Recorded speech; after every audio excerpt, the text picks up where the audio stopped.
In this lesson, we're going to learn how to exaggerate our animations.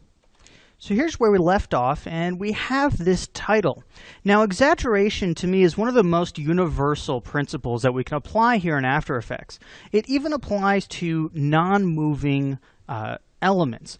And what exaggeration says is that for our audience to understand what we're trying to convey, we probably need to begin by identifying first, what are we trying to convey?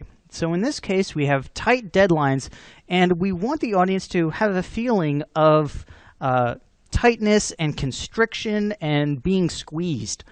And so exaggeration says, okay, now that we have identified what message we want to send with this, we need to exaggerate it to more clearly show and feel like what we want it to. Now, exaggeration can be applied in hundreds and many different ways. So in this case, we're going to be using it to exaggerate the feeling of constriction and squeezing. So let's begin by just exaggerating some of our keyframes. So let's go into tight and deadlines, and we have this tracking amount keyframed. I just hit U to bring up the keyframes.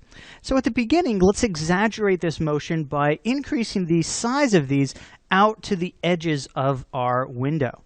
So now our movement is going to be a bit more exaggerated. We're going to start from a more spread out feeling and then come together much tighter.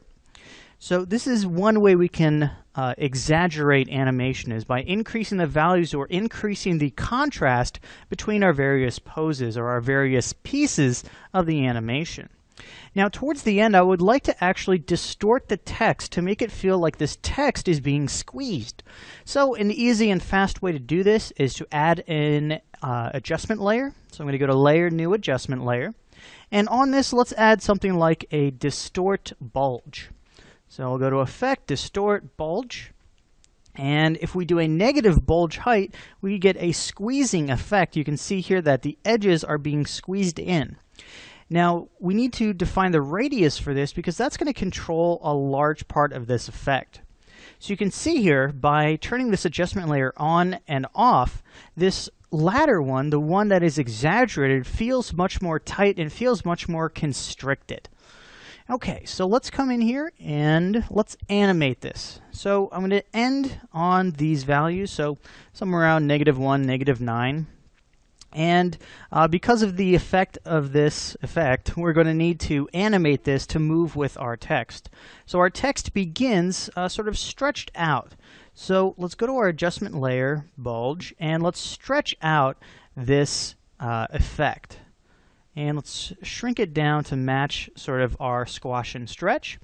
And let's turn off the bulge height. So we're not going to start with this effect on. And as the deadlines get tighter and tighter, we can see that now our text is being squeezed, and we have this constriction going on, up until the point where it's almost unreadable. Now at this point, we sort of go into staging and readability, so we might want to just scale these up just a little bit. So I'm going to go to the scale here on our null, and let's just increase this just ever so slightly so that we can still kind of read this. And of course, whenever we modify that, we're going to have to modify this bulge. So let's pull this out, and now we have this really nice exaggerated animation. So I'll just hit 0 to play through this, and what we have is a tightening and a constriction of this text. And by modifying our text and titles to show more of what we're trying to convey, we make it much easier for, again, the audience to read and understand and feel what we want them to. So exaggeration is, again, one of the most universal principles, and it's defined by two things. First, what message are you trying to convey? What feeling are you trying to convey? And then how can you exaggerate or heighten or enhance that feeling in your audience? Let's take a look at our ball bounce. So let's go into our comps, our ball bounce complete. And here again, we can enhance this. We want, at the beginning, we want speed. So let's actually enhance or exaggerate the scale changes we have, or the squashing and the stretching. So let's make it thinner, and let's make it much longer. And we can see by just exaggerating this motion, we are changing the animation and making it more appealing.